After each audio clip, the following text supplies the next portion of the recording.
Howdy friends, Jerry Rosa here in the Rosa Stringworks Workshop. We've got a really nice old vintage instrument in here, and once again it's in a world of hurt. It's if any part of it's together, it's a miracle. It's literally coming apart everywhere, it seems like. Let's take a look at it. It looks like a 1916, the best I can figure out from the serial number, and which the serial number is 39320, and it's an L1. So it's a 39320 L1 Gibson guitar. You can see the slant logo there, and it is inlaid. That's not painted on. That's actually mother of pearl inlaid in there. So it's a nicer, one than some of them. Some of them you'll see painted on. And around the sound hole there, you can see a couple of rings there. And the back is in pretty good shape. Got one crack right there. I don't see any other cracks in it. So why is it in such bad shape? Well, it's coming loose everywhere. The back is loose except for in these lower narrow bout here. It's still glued in the narrow area, but the rest of it's sort of loose to very loose, and it's still glued right on the heel, but it's loose on both sides. It looks like this decorative piece that divides the sides is coming unglued. It's loose. The top is loose in several places. Part of the reason the top and back are loose is these sides have definitely sprung out.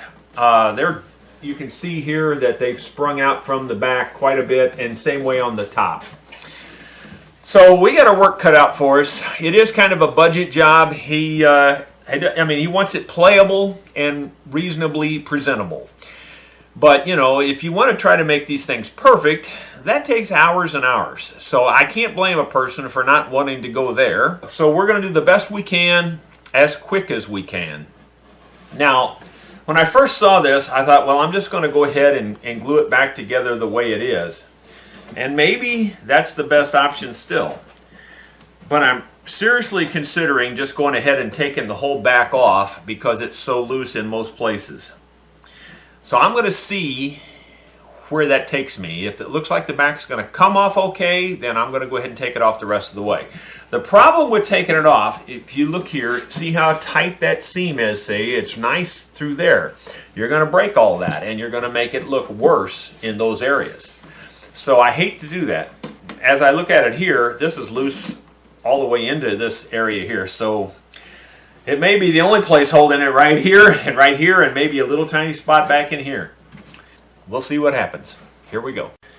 Before we get into the actual work on the instrument, I'll show you, these are the other parts that came with it. It's got one of those very elaborate pick guards, way over-engineered. You know how that is on these old ones. It's got this kind of a tailpiece, which it also has that same plastic there, which is really cool, and that's not broke, which is really neat because, I would think on most of these this would be broke. So it's nice that this is all original.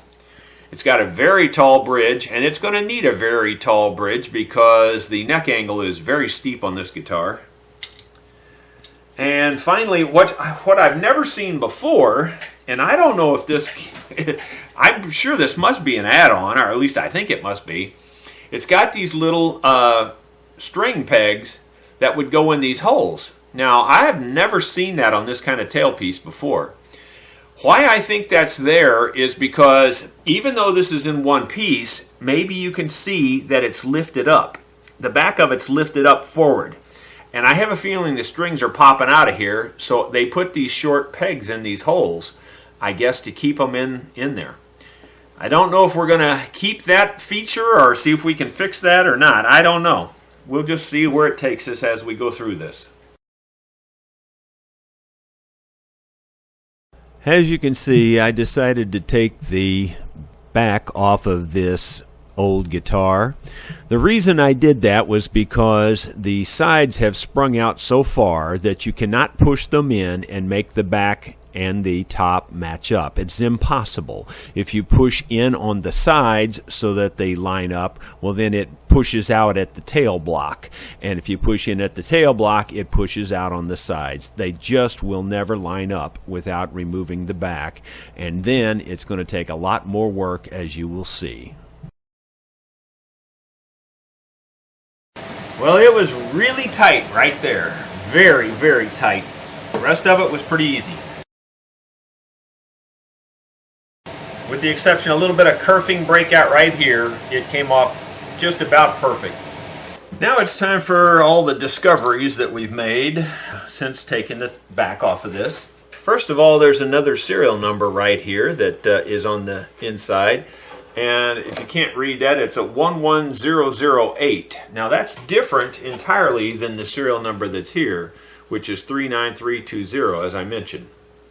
So I'm curious what that serial number represents, 11008.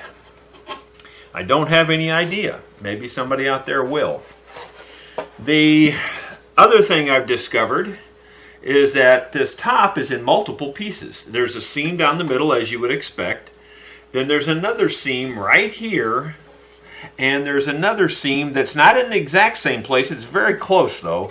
Another seam right here that goes through this bout and through here. This one actually misses the bout a little bit. So it's really odd.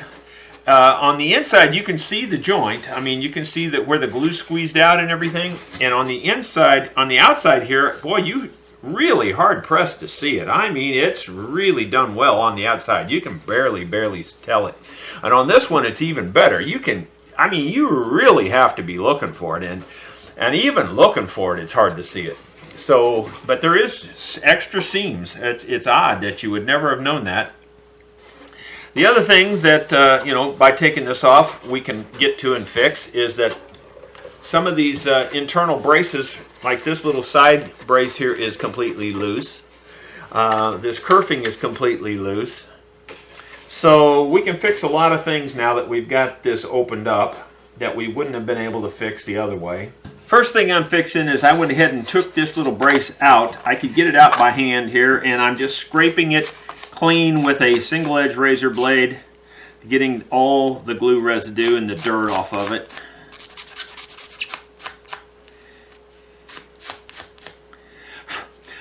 As I took it out, I put a little tiny arrow in pencil so I know that this goes up when I put it back in there. That looks pretty good. We'll get in here and clean this area out a little bit. I think we're good there. I think we'll go ahead and get some tight bond put on there and stick that back in there.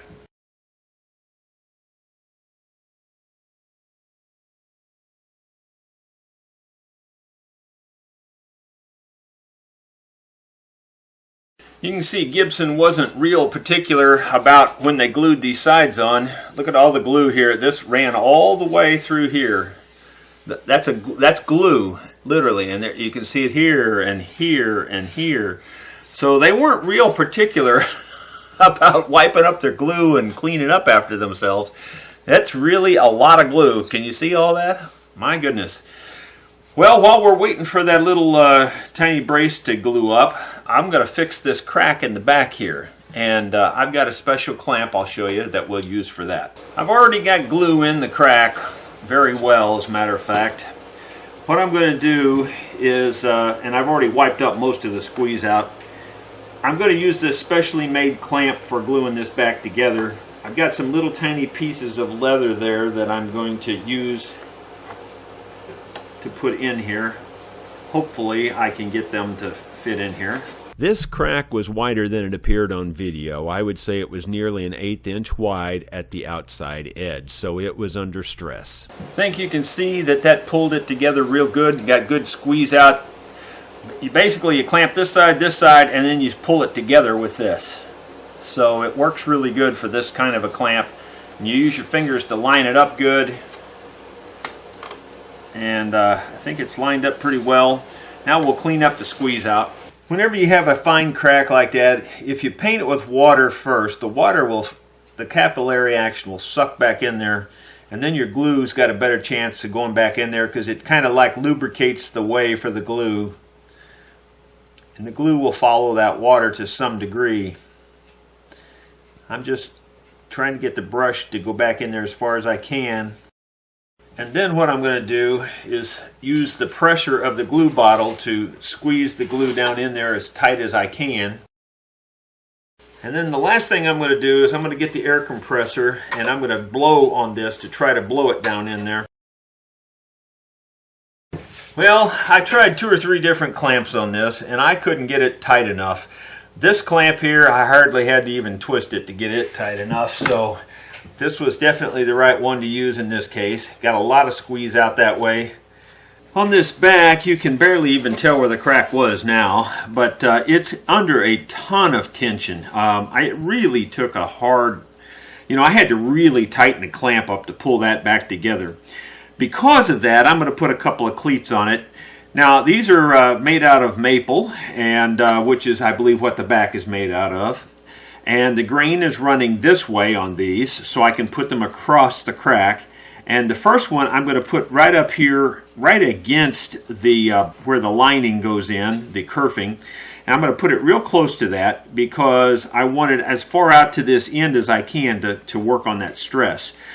So, and I'm going to use Titebond. It's tempting to just use super glue because it would be over with really fast, but I really want a very, very strong connection. And I know wood glue is very strong on this kind of thing. I've beveled the edges of this cleat, by the way. I just made them rectangular. You can make them in diamond shapes or other shapes. But I really want good gripping. You're not going to see it anyway. And I've got and it's very thin. It's not very thick. I'm going to go ahead and use regular C-clamps on this because I really want it to be tight. I've got leather on these C-clamps already, so don't have to worry about it scratching anything. I really want to get good clamping pressure on this because I don't want it to come apart. That top, or this back, spent a lot of years separating and being, it was probably close to an 1/8 inch wide crack back here. It doesn't want to go back together. It's under an internal stress. I'm going to put one more on it. I am going to bevel the edges of this little cleat first. And to bevel it, I just drag it across the edges across the sandpaper like this. Square it off a little bit. That one there is not quite square. It's not quite square. I'm going to square it up just a little bit. Nobody's going to see it, but I know about it, and I just don't like it when it's not square. And we will put the glue on this and clamp it in place as well. I'm going to clamp it, not too far from the other one because most of the pressure's on the outer edge of this. Up in here, I'm not worried about the clamping. It's more towards this outer edge. I'm pretty sure that's fixed now where it won't come apart again. We'll just set this out of the way while we work on another part. I was going to work on this top, trying to get it glued back to the sides. The sides have pushed out a long way from the top. Let's just measure that to see how far. 71 thousandths right there. Let me just measure it again and see. Yeah, 78 thousandths. Okay, so if you're not familiar with that, that's more than a 1/16 of an inch. Let's see here. Do we have a millimeter function? Let's put it in millimeters for the folks watching from millimeter land. Okay, and for millimeters it is 1.91 millimeters. Let's just check it again. 1.99. So basically 2 millimeters is what it's sticking out there. Now, that may not sound like much, but it's a lot. And it goes from nothing right here in these two locations. It's flush to 2 millimeters here. Well, where are you going to take up that slack? You can force it in right here and it's going to want to push out right back here. There's almost no way you're going to make that go back in there and be tight. Just almost no way. And when I say almost, if you had maybe a the perfect clamping system, you might be able to force it in there and then get glue in there and glue it back. But boy, you'd have to have a really perfect system, I'll tell you. The easiest way to fix it, if the side had come loose from this block in here and there was a crack here all the way down. Now I've already repaired this, so in hindsight, maybe I shouldn't have repaired it. If that crack was all the way down, you know, where you could take this side out, if you just trim some of the end of this side off where it would let it go in, that would be better. I'm going to think on it a little bit here.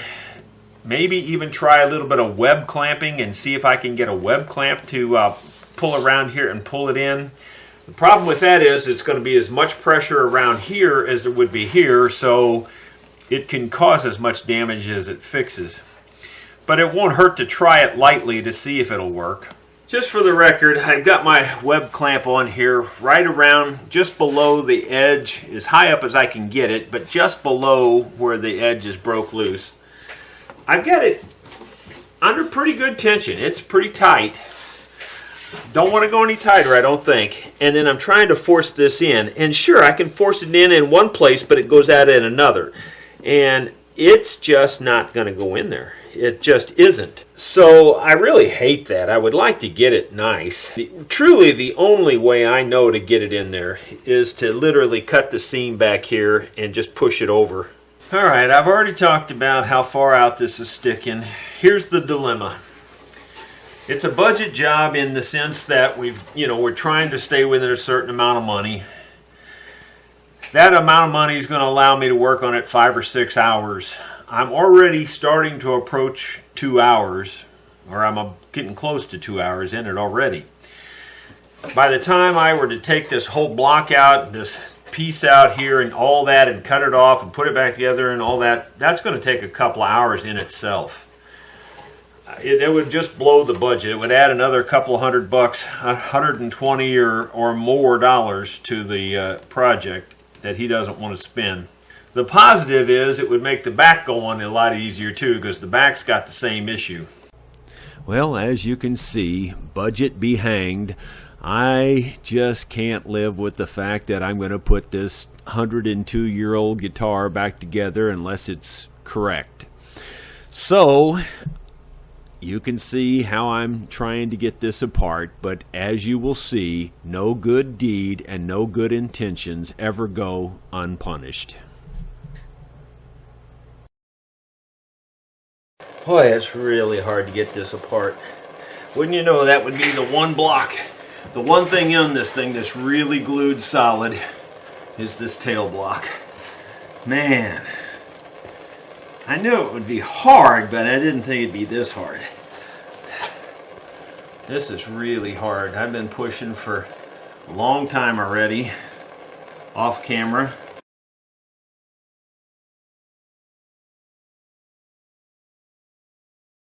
Afraid it's going to cause a break here because it just won't go any further. Doggone it. Got it that far and it won't go any further. It just doesn't want to go. What a shame, because I got it so close and it just won't go any further. What I'm thinking about doing, to be honest with you, is just cut the whole block out of here and make a new block. Nobody will see it anyway, and I can make one that looks identical, and it would probably be faster than trying to break this loose. I'm pretty sure that this is the hardest thing I ever tried to get apart. It's just saying, I'm not coming off there, I don't care what you do. I literally broke my one spatula pushing it down in there. I've got this little thin-bladed knife now, that's all I'm left with, that can reach down in there, and it just does not want to turn loose. I've never seen anything like it. It's really hard. You try to do a nice favor for somebody, and it always bites me in the rear end, seems like every time I try. It's just not right. I truly don't think I've ever had anything this hard to get apart, ever. Been trying for at least an hour just to get this apart, and I expected 30 minutes tops. It's not that I'm not putting enough pressure on it, let me tell you. I am really pushing on it. I'm afraid I'm going to break something. Like I said, I broke my knife already. It just won't come. And the block's loose from the top. It's not stuck to the top. It's just to these sides yet, and it just won't come that last little bit.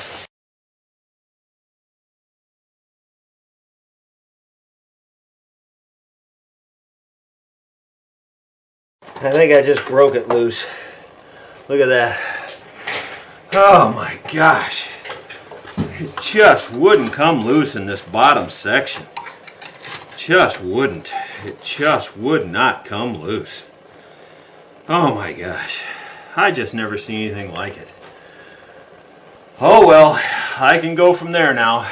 My goodness. Well, to put it in perspective, that was the hardest thing I ever believe I ever took apart.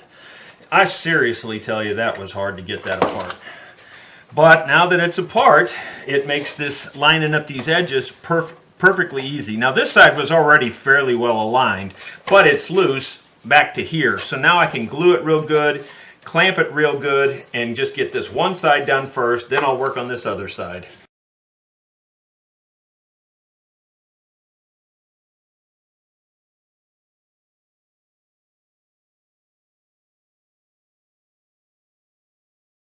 So that's good and smooth, real nice fit. So now we can do this side and not have to worry about it bulging out there.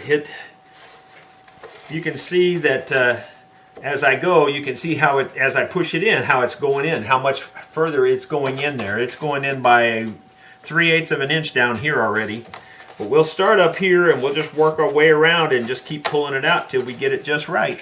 A complicating factor on this side is that so much of this lining, this kerfing, is loose.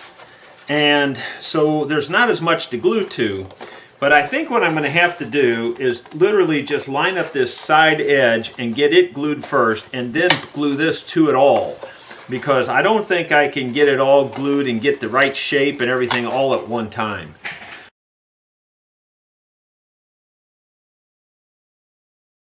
I've got a couple of other L1 videos out there, and the most recent other L1 video, there was another brace across in here, and this one doesn't have that. It's just got the two long braces in this one, and it doesn't appear that anything else is missing. So to me, that's the way this one was built. I might add there's a number 2 scratched right in there, or it's not scratched, it's written in pencil, and I don't know what that represents.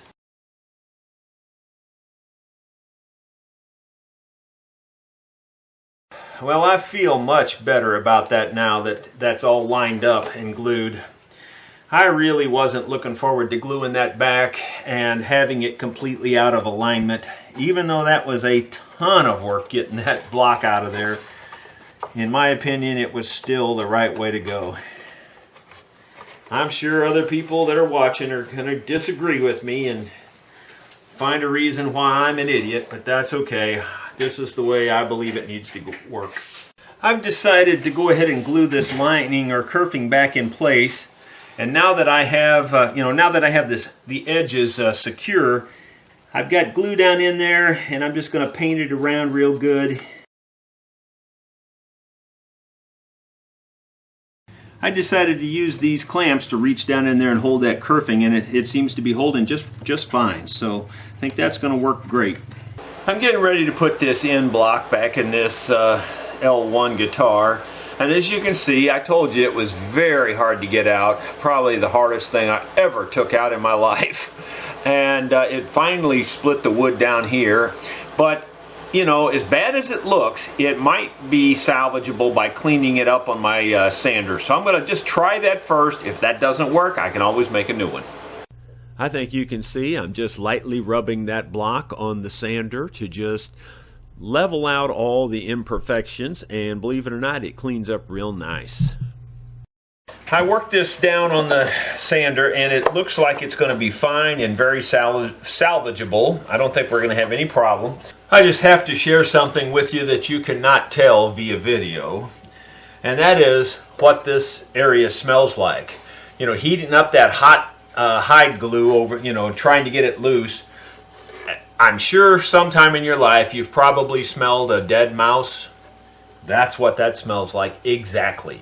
And as I was taking it off of there, I kept thinking, man, there's a dead mouse around here somewhere. But that's what this is. And as I even scrape it here, I'm scraping it with a single edge razor blade to clean it back up and get it real smooth and everything. And you can smell it again, and it smells exactly like a dead mouse from that hide glue. You know, hide glue is made from hides, animal hides. So there you go. Matter of fact, I've got this idea that I may try to make some hide glue and then buy some hide glue and then do a whole bunch of glue tests down the road. We may do that. But anyway, right now, I'm just cleaning this up, trying to get it, you know, where it's real good and flat and everything's going to match up good before I glue it.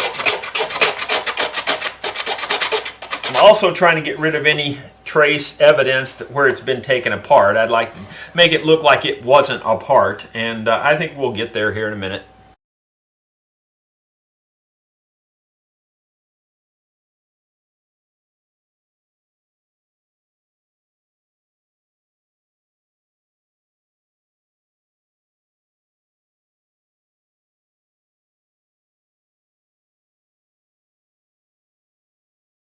I want to point out that I made these blocks and I beveled all the edges on the blocks. I don't know if you can see the beveling, but that way when I put them on here and squeeze between, the edges won't leave an imprint.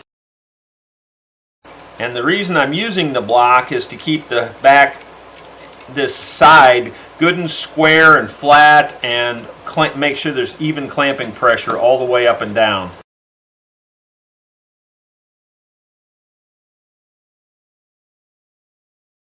Right here, this end of this kerfing is loose. I'm going to take my X-Acto knife here, get in here and clean it out. Take the back edge of the blade and use it like a scraper and scrape both sides of the kerfing and the side itself. And that way it makes it match up good and tight. We're missing several pieces of the kerfing right here. Yeah, I saved these pieces and they just happen to fit just like a little glove jigsaw puzzle right there. So I'm going to glue that back in place. And then I've got the little piece that's chipped out of there. I'll glue it back in place. And I've got this other piece to finish it out. And I'll glue it back in place.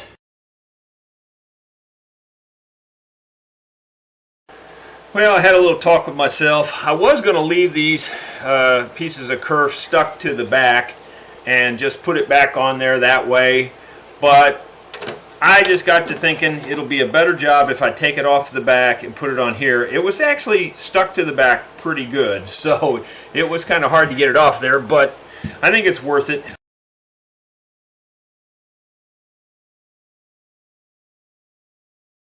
Okay, that ought to hold that really good, and I feel better about that. I think that's the better way to go.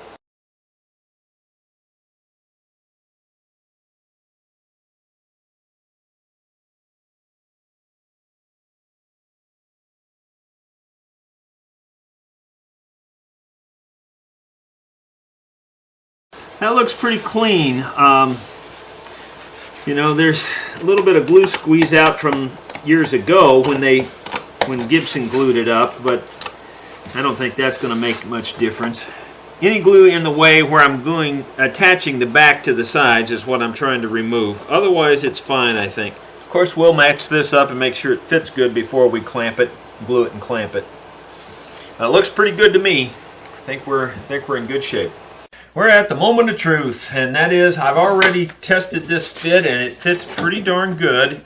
There's going to be a little bit of tweaking as we go around here, especially right across the back here. The back is actually sticking out past the sides back here a little bit, but by the time we get it all tweaked in, I think that's going to poke out. If not, we'll just have to trim a little bit of this back off and dye it and make it look like it never happened. But it's going to be pretty close. It's going to work pretty good. Much, much, much better than had I just tried to glue it in place the other way. So I think we're in pretty good shape.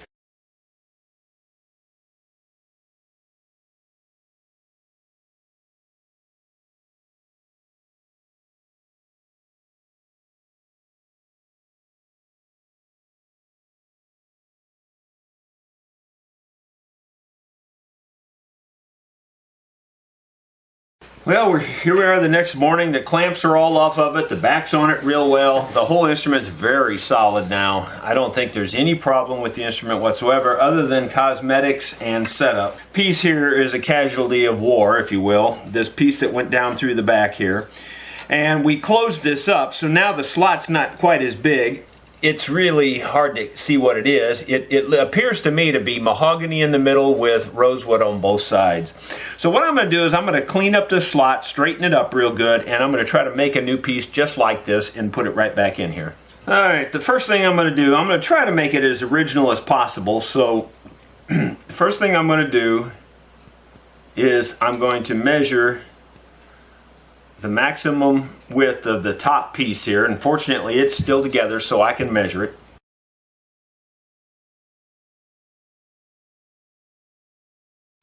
I think I'm going to make that piece first, and then I'll put it on here and mark it so that we can cut this out exactly to fit the new piece. Here I'm using my homemade thickness sander, and the wooden part that you see above the round table there is just a dust collector hood that I have slid over there to pull the dust out. I'm using a small piece of rosewood and thinning it down to my precise measurements.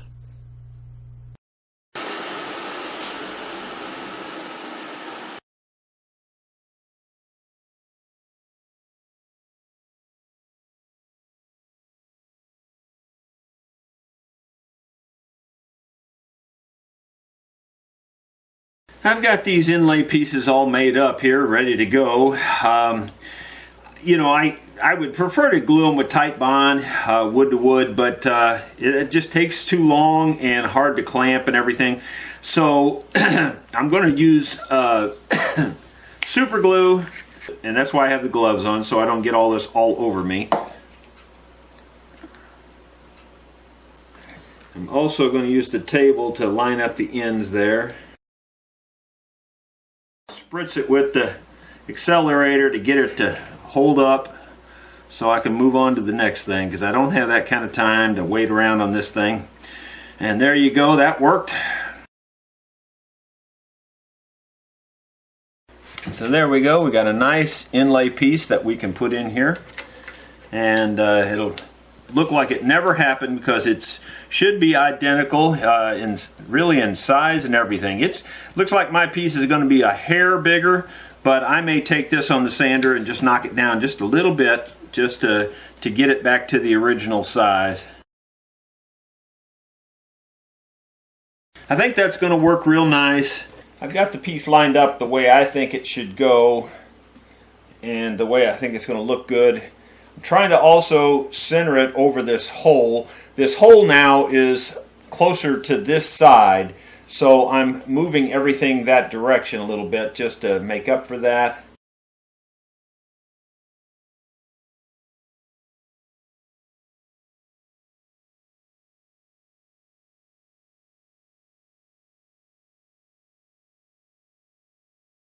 So I'm real happy with that fit so far. It's just airtight, but I'm going to have to cut some depth out of here to make it go in, to make this piece go in a little deeper. So I'm going to sharpen this chisel. I don't think it's as sharp as it needs to be, and we'll get back at it.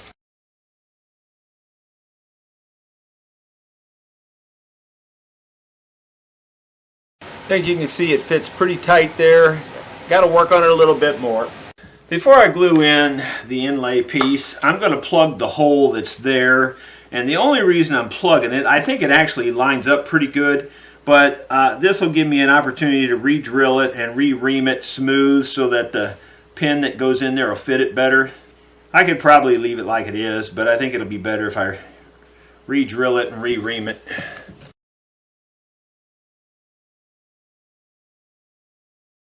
That's really good and solid in there now, and I think that's a good idea, because you never know if the hole's going to line up perfectly or not anyway whenever you get all the parts back in here. We've got the dowel pin hole leveled off, and now we're going to go ahead and glue in this inlay piece and let it sit for a while. About out of tight bond. Gonna have to go to the store and get some more.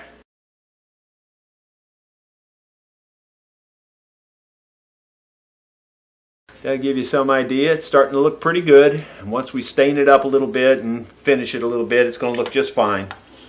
Now we're just down to detail work. For one thing, I've got to level this all off now and make it smooth and finish it and try to blend it in where it doesn't look like that's been done. But before I even do that, right around this very edge, I spent this morning with a very fine little blade going around and just picking out any little extra glue or anything like that. Now what I'm going to do is take this very fine brush with some brown dye, and I'm going to go around very close-up work, and I'm going to just dye that seam so that it doesn't look like it's ever been taken apart. That really helps on the looks on something like this. And you can put it on there. This dye is nice because you can put it on there, wipe it right back off, and it just sticks to the deepest crevices and keeps, because you can see light areas and things like that. But when you do it this way, then all that goes away and it just looks like one continuous seam. You don't see any breakup in the seam or anything. I think you can probably tell where I've touched it right in here versus where I haven't touched it up in here. So it makes it look a lot better. I'm going to do that all the way around. I'm not going to film it. Just wanted to give you a close-up of what the edge looks like now. Now this light around the out edge, I didn't dye that because that's just naturally wore off from playing. All I did was work on the seam right along here. And you can see the seam looks pretty darn good. It's not perfect, but I don't think anybody just looking at it quickly is going to go, hey, the back's been off of that. I don't think you can tell that from looking at it. Now we're going to work on this. Here's a before shot of this whole end, and it's kind of rough.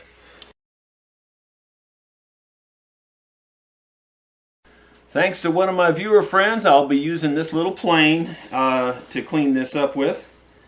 And we'll see how it goes. This is really maybe the second time I've used it on an instrument where it really is critical.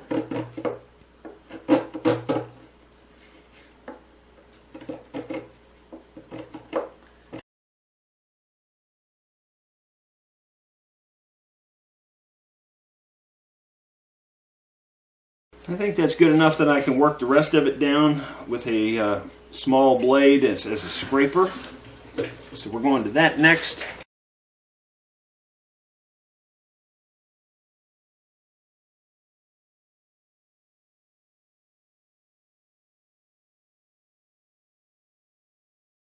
As it turns out, this hole's still going to line up, although it's kind of big.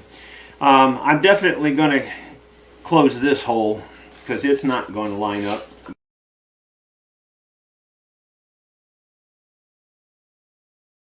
I get a lot of questions about what I use to color the wood, and I always use Fiebing's leather dyes. They're alcohol-based dyes, and you can see this is a dark brown version here in a large economy bottle because I use it all the time.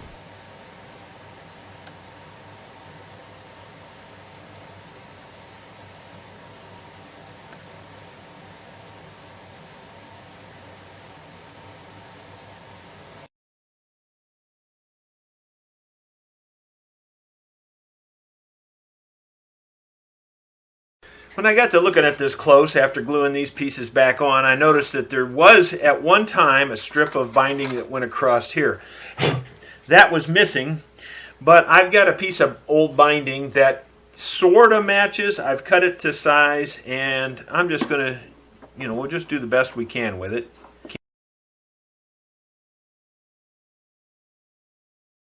Thought I'd show you how I clamped that. I didn't feel like sitting there holding it that long, so I jammed the rubber pad of this up against it as tight as I could, pulled the bottom of the clamp up to the surface of the guitar, same way on this side, and that puts pressure that way on this. Works pretty good.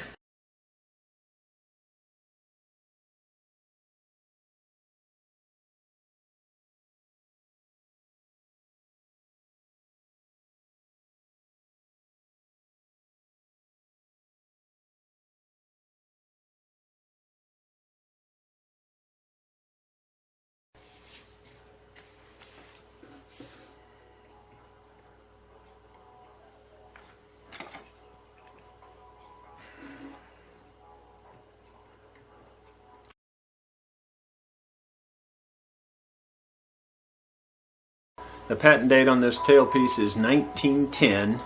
It's got a pretty big dent in it right there, and I think one good blow with the hammer on this hard surface table could bring most of that out of there and it would look better.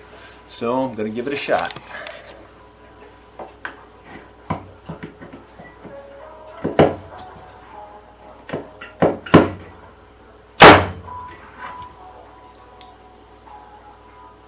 It's definitely better. Might need one more little shot.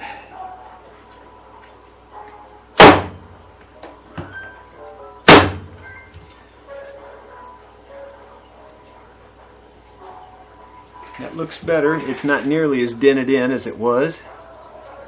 Still got a scar there where the whatever hit it, but it looks pretty good overall.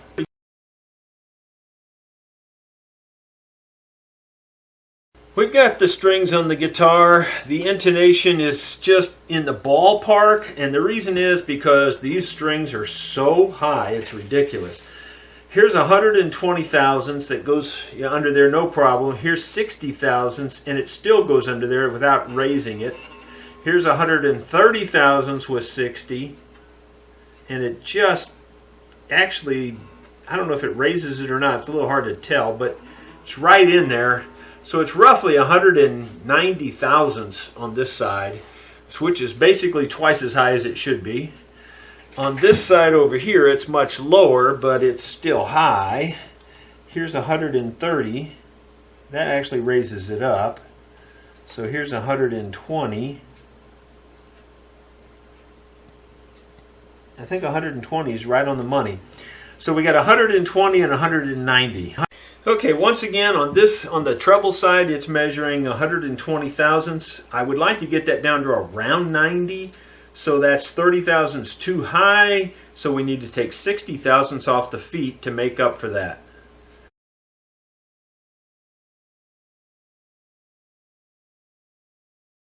So I'm going to play it a little safe and take off 170. That's not much safe, but that's a little safe. And wow, that's really a lot. I don't know if I can even make myself take off that much. I'm going to take off about 120 thousandths first, or 125 thousandths, and see where that gets us. Wow. Even that's a lot. Because that's 1/8 of an inch we're taking off this foot here. We cut the feet down, made it match the top real good. That took a little while. I did that off camera.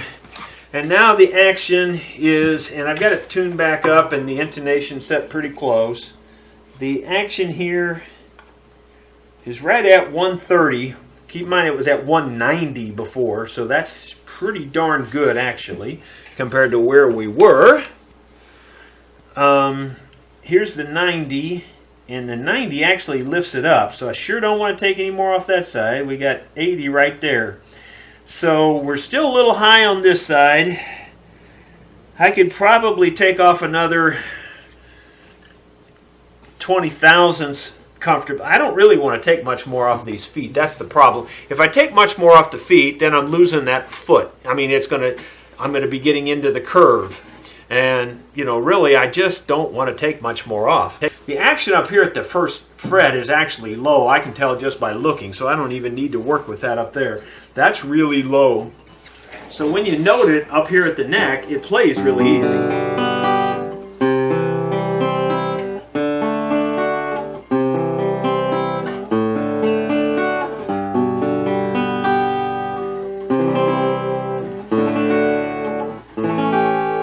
So we may just call that good. I think I'll let it set overnight and see what the action looks like tomorrow morning, and we'll get her all tuned up perfectly and play her for you.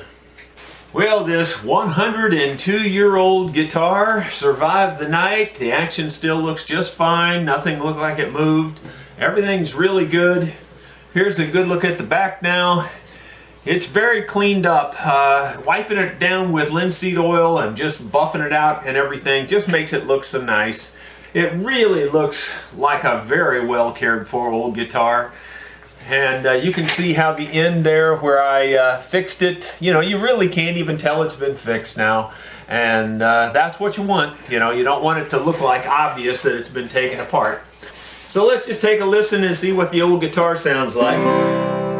Fallen leaves that lie scattered on the ground, the birds and flowers that were here cannot be found. All the friends he ever had are not around. They're all scattered like the leaves upon the ground. Lord, let my eyes see every need of every man, and make me stop and always lend a helping hand. So when they lay me beneath the little grassy mound, there'll be more friends around than leaves upon the ground. Fallen leaves that lie scattered on the ground, the birds and flowers that were here cannot be found. All the friends he ever had, they're not around. They're all scattered like the leaves upon the ground. Yes, they're all scattered like the leaves upon the ground. Well, I hope you're all my friends and scattered around just like leaves on the ground. Thank you very, very much for taking a look at this. I hope you enjoyed it. Tell your friends. If you're not already subscribed, please click the subscribe button. And if you'd like to be notified of the videos that are coming out as they come out, click that bell icon next to the subscribe button, and it will notify you then via email, I believe. Thank you very much for watching. Have a great day.